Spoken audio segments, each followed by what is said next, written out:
était couverte de dettes, de la tête aux pieds. Je lui venais faire la quête, tous ses créanciers. Et pour fuir ces personnages qui le torturaient, un jour sans faire de tapage, il partit pour la forêt. Au pied de l'arbre, il s'endormit. Mais pendant qu'il rêvait, un oiseau tout en nuit sur une branche lui chantait. Bédénette, bédénette, une, bédénette, bédénette, mon vieux, bédénette, bédénette, c'est mieux. Ou sans ça, ça n'ira pas. Bédénette, bédénette, une, bédénette, bédénette, mon vieux, bédénette, bédénette, c'est mieux. Ou sans ça n'ira pas. Il se dit dans son sommeil, c'est la voix de ma conscience qui me poursuit et me surveille. Je vais à mon réveil rembourser ces braves amis qui m'ont fait confiance. Non plus jamais, je me le dis, je donne de crédit. Bédénette, bédénette, disait bédénette, l'oiseau. Bédénette, bédénette, allez, il y fut tout de go. Quel souvenir, quelle belle journée. Quand il régla tout ce qu'il devait depuis des années, jusqu'au dernier sou. Il défie même de sa chemise, on peut se passer ça. Dans les bois soufflait la brise, tout joyeux il y retourna. Sous le même arbre il s'étendit. Alors le même oiseau vint se poser là tout près de lui, en répétant d'un air idiot: bédénette, bédénette, une, bédénette, bédénette, mon vieux, bédénette, bédénette, c'est mieux. Ou sans ça n'ira pas. Bédénette, bédénette, une, allez, allez, bédénette, mon vieux, il faut payer toutes tes dettes. Paye. Dans l'instant même, il comprit que la voix de sa conscience était autre qu'un volatile absurde et obstiné qui répétait le même cri depuis sa naissance, sans savoir ce qu'il disait. Quelle destinée! Bédénette, bédénette, disait bédénette, l'oiseau. Bédénette, on sait où je vais te fracasser. Et c'est ce qu'il fit à l'oiseau. Le coup, il tordait. Et le lendemain, dans tous les magasins et auprès de tous ses copains, il fit des dettes, une, deux, il fit des dettes, c'est mieux. Puis un soir, devenu vieux, très vieux, il mourut, couvert de dettes. C'est immoral cette chanson-là. Hein? Alors Monsieur Pinsky, rebonjour, puisque nous en sommes à notre troisième live de l'après-midi. Donc encore un grand merci de nous faire le plaisir d'être avec nous. Cette fois-ci, cette interview s'inscrit dans le cadre du comité d'annulation de la dette publique, donc comité créé, je vous le rappelle, donc, par les Gilets jaunes constituants. Monsieur Cheminade et Monsieur Draghi avaient eu l'occasion lors de notre précédent live de pouvoir s'exprimer sur leur plan d'action pour pouvoir annuler pour tout ou partie cette fameuse dette publique française. Malheureusement, lors de ce dernier live, vous avez eu quelques soucis techniques, malgré beaucoup de bonne volonté. On a eu quelques soucis, vous n'avez pas pu vous exprimer.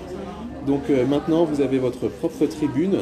Vous allez pouvoir nous exposer votre plan, le dérouler pendant environ une bonne demi-heure. Donc faites-vous plaisir et expliquez-nous tout ça. Allez-y, Monsieur Pinsky. Bon, je souhaite surtout faire plaisir aux élites qui s'y rassemblées. Bon. Donc le sujet, c'est, pourrait-on dire, la guerre à la dette, qui rentre dans le cadre donc, de cet appel aux élites. Que faut-il faire contre cette dette qui a été créée, dans le voir, ex nihilo. Donc le fameux ex nihilo traduit la magie. La monnaie, telle qu'elle est conçue, c'est de la magie. C'est en même temps quelque chose et en même temps rien. Donc on ne peut rien comprendre, justement, au phénomène financier si on ne sait pas que c'est de la magie. Alors, ce que je vais commencer par faire, donc la magie, on peut l'exprimer ainsi, dans ce schéma, c'était que nous avons vu avec l'OMS Et le professeur Raoult était triangulé par la science. C'est-à-dire pour détruire la crédibilité, on utilise la science. Donc on ventriloque la science. Mais vous aviez, avec Marine Le Pen et Macron, c'était Jeanne d'Arc. Et maintenant, avec la finance, vous avez le pouvoir financier et le peuple, et on utilise la création de la monnaie ex nihilo. Donc c'est ce système de triangulation de triloque qui fait parler le zéro pour obtenir de l'argent. Donc si on n'a pas compris ça, on n'a pas compris. Alors, ce que je vais te dire au départ, c'est qu'il se trouve que je suis président de l'ERAMA. Et je voudrais rendre hommage à Maurice Allais, qui est un gilet jaune avant l'heure, puisque vous savez qu'il a été réduit au silence. C'est-à-dire qu'il avait indiqué ce qu'il fallait faire, il avait donné la solution pour ne pas tomber dans le désastre actuel. Et donc, l'ERAMA, c'est l'Alliance internationale pour la reconnaissance des apports de Maurice Allais. Et Maurice Allais disait cette chose qu'il ne faut jamais oublier. À quoi sert la science, ou ma science, si ce n'est pas pour changer la condition des hommes? Donc, c'est la définition de l'élite. C'est apporter son savoir, ses compétences, pour changer en bien, évidemment, la condition des hommes. Bon. Alors, donc je vais commencer par vous rappeler, parce que l'histoire est un éternel recommencement tant qu'on n'est pas arrivé au résultat. Donc la solution proposée par l'ERAMA pour l'annulation de la dette en 2012, au présidentiel. Donc c'est une lettre ouverte qui avait été adressée à tous les candidats, et il y avait notamment, tous, y compris Jacques Cheminade, à l'époque. Bon. Voilà. Alors le titre c'était l'ultralibéralisme, c'était l'ennemi. Et non aux laissez-fairistes suicidaires, non à l'état destructeur des emplois et de la croissance, oui à la relance de la protection compétitive des 30 glorieuses. Donc l'idée c'était de demander aux candidats de s'engager sur la solution totale, incluant bien entendu l'annulation de la dette, mais l'annulation de la dette fait partie d'un ensemble, évidemment, bon, je peux dire. Et donc, il était dit que la campagne était mensongère parce qu'elle ne tenait pas compte, la campagne de 2012, de l'élément, de l'idée essentielle. Nous sommes en guerre, mais jamais une campagne présidentielle ne fut plus vide d'idées de sens. On sait ce qui s'en est passé. Bon, la campagne présidentielle, c'était la proclamation d'une grande idée régalienne, et ça n'avait pas été le cas. Alors, cette solution, elle est tirée du livre de Maurice Allais. Je le rappelle quand même, de 1999, comme le temps passe, c'est mondialisation, la destruction de la croissance et de l'emploi, mondialisation, l'évidence empirique. Et là, on tombe sur le schéma de Didier Raoult. Et j'en profite pour rappeler que Didier Raoult est dans la ligne de Pasteur, qui est nié par l'Institut Pasteur. Pasteur est parti de l'évidence empirique, évidemment, travaillée scientifiquement. Bon. Alors, je vous rappelle quand même que Maurice Allais parlait de la chienlit échangiste. Bon, libre échangiste. Alors, donc ce plan, c'est un premier constat, la crise de l'ultralibéralisme conduit la société française au bord de l'effondrement. Bon, et là, c'était un entretien qui était cité du 26 mai 2005, mais cette lettre que je commente est sur le blog Les combats de Maurice Allais. Les combats de Maurice Allais, pour ceux qui sont intéressés. Et alors, le facteur de la crise, donc ça c'est le premier point, le facteur majeur de la crise économique est politique. Donc c'est là qu'on en arrive à la solution. Bon, c'est-à-dire qu'il dit qu'il y a une seule cause, et on va voir le lien avec évidemment la dette, une seule cause, c'est le décrochage de l'économie française en 1974, date charnière de la fin des 30 Glorieuses, à partir de laquelle le taux de croissance est divisé par 2. Donc, c'était cette politique poursuivie, mais au nom de l'article. C'est là qu'on arrive à la magie juridique. Mais les gens croient que la loi, qu'est-ce que c'est? C'est une trace d'écriture. Pourquoi obéir à une trace d'écriture? C'est la magie. Et là, la magie, c'était l'article 110 du traité de Rome. Il y a un article, et puis ça va conduire à la faillite, à la mort, au désespoir. Ça, c'est abracadabrant, article 110 du traité de Rome. Donc, alors, c'était la suppression, imposant la suppression progressive des barrières douanières, donc qui a conduit à la disparition progressive de la protection du marché communautaire. Alors évidemment, là vous avez une autre magie, protectionnisme. C'est-à-dire qu'il ne faut pas être protectionniste, on ne sait pas pourquoi.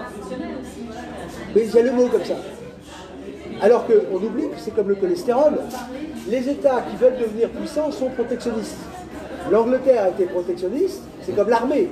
On se réarme, et puis quand on est fort, on est libéral, on dit ouvrez nos portes et on vous pille.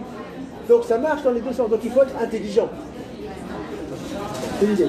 Mais donc c'était la destruction. Et alors, donc ce qu'avait conclu Maurice Allais, la crise d'aujourd'hui, le chômage massif insupportable, ils essaient le plus fort en période de paix, donc conduit à la destruction jour après jour de la société française, etc.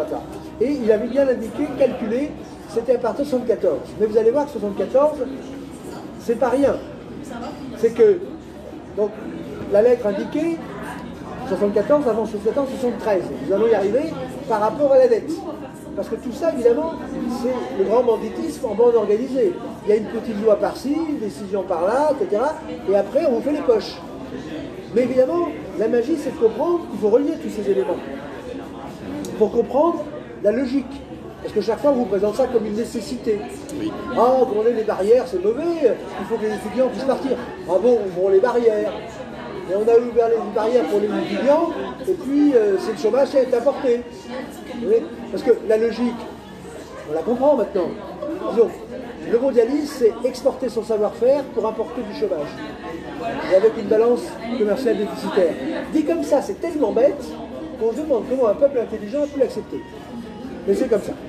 Donc après, alors, la solution globale, c'était la relance de la protection compétitive. On le voit maintenant. Il est évident qu'il faut apporter certaines choses, exporter, mais c'est comme un ménage. Il ne faut pas plus acheter qu'on peut payer. C'est tellement bête. Vous voyez, ce ballon, c'est là comme ça. C'est aussi simple que ça, l'économie. C'est pour ça que, bon, diriger un pays, c'est pas si difficile que ça. Comme le disait Tolstoï dans Guerre et Paix, il faut surtout que les officiers n'empêchent pas les soldats de se battre. C'est ce qui se passe maintenant. Bon, donc, c'était... alors après, vous avez donc, il fallait relancer la protection compétitive et reconstruire, mais faire triompher la politique industrielle. Bon. Donc, personnellement, ayant travaillé dans l'industrie, j'étais appelé à une époque à la constitution d'une politique industrielle. Figurez-vous qu'on n'a pas de politique industrielle.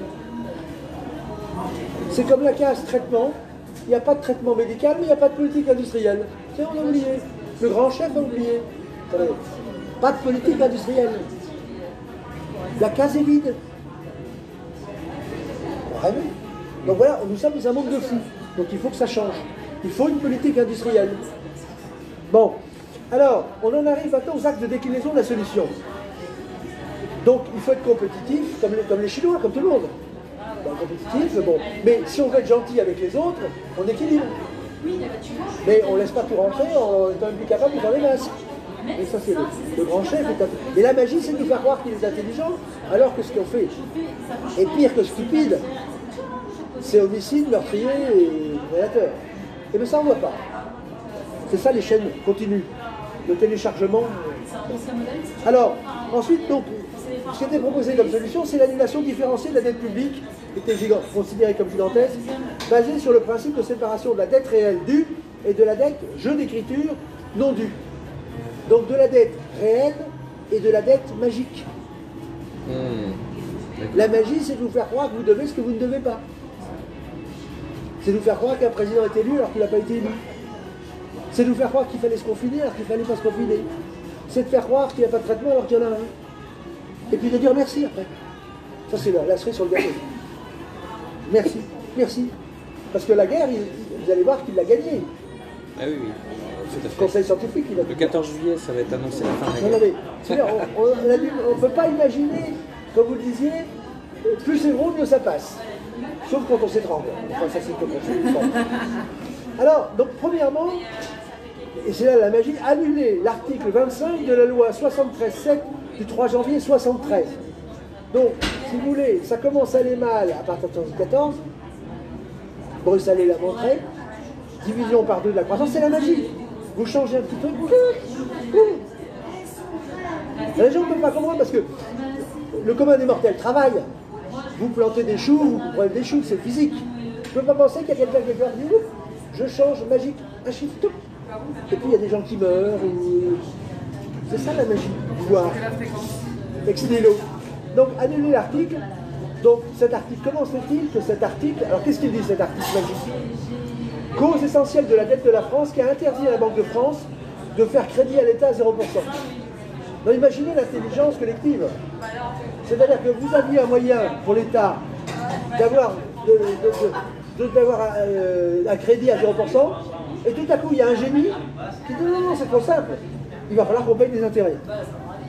Donc, vous aviez une machine à faire des billets chez vous, vous dites à votre voisin, prenez ma machine, vous ferez des billets et je vous paierai en plus des intérêts.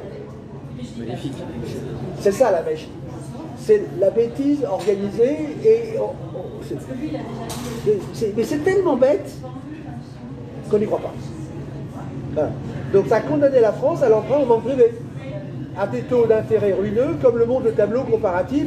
Donc vous voyez ici ce que vous devriez payer, la dette réelle et la dette magique. Vous voyez, c'est sur le blog. Vous voyez, la dette réelle et la dette magique. C'est le rouge. Ça, c'est ce qu'on doit avoir comme dette et ça, c'est ce qu'on a. Et ce qu'on doit maintenant, c'est ça. En fait, tout ce qu'on doit quasiment, c'est la dette magique. Mais la dette magique, il y a le en même temps. C'est-à-dire que la dette magique, c'est à la fois de l'argent qu'on doit payer, mais c'est la dépendance. C'est-à-dire que c'est la souveraineté. Quand vous êtes étranglé, c'est à la mode, étranglé par le banquier, vous êtes obligé de faire ce qu'il vous dit. Donc l'idée de la dette, c'est pas seulement de vous faire payer, ce qu'ils veulent, c'est vous imposer les décisions. Et notamment vous imposer Macron. C'est ça l'idée. Donc deuxièmement, il faut procéder à l'annulation différenciée sur la mode de la solution modèle, la solution de l'Islande, après audit de la dette. Donc l'idée, c'est qu'il y a peut-être des gens auxquels on doit quelque chose, cela on le réglera, mais pas la magique. La magique, on ne doit rien. Ça s'appelle une dette odieuse, c'est prévu. Donc il y a un traitement juridique. Légitime. Donc voilà, il faut souligner le volet judiciaire de recherche des responsables. Parce qu'il n'y a jamais de responsable. Il faut rechercher, c'est comme maintenant, il faut qu'il y ait un responsable. Dans ce système, sous prétexte que ce sont les élections qui blanchissent, c'est le blanchiment par les élections. Hein, oh, bon, si vous n'êtes pas content, vous aurez liré un autre, voire le même. Bon. Voilà, le président Sarkozy d'ailleurs avait dit le 15 novembre 2015 à Bordeaux qu'on avait protégé les Français, etc., sans leur dire qu'on avait menti depuis 30 ans. Il a dit qu'on a menti, mais personne n'a relevé. Il n'y a jamais de sanction. Mais c'est la magie, ça. Bon. Alors, ensuite, alors, ce qui était dit aussi, pour faire court, donc vous avez ça. Donc, si vous voulez, l'idée est simple, et là, on va arriver à la conclusion, mais l'idée, c'était qu'il faut de la richesse. C'est-à-dire que la dette, bah, c'est le côté négatif, c'est ce qu'on doit, ou qu'on ne doit pas en espèces, donc tout ça, on peut l'annuler quasiment, c'est montré le graphique, tout ce qu'on doit, c'est magique.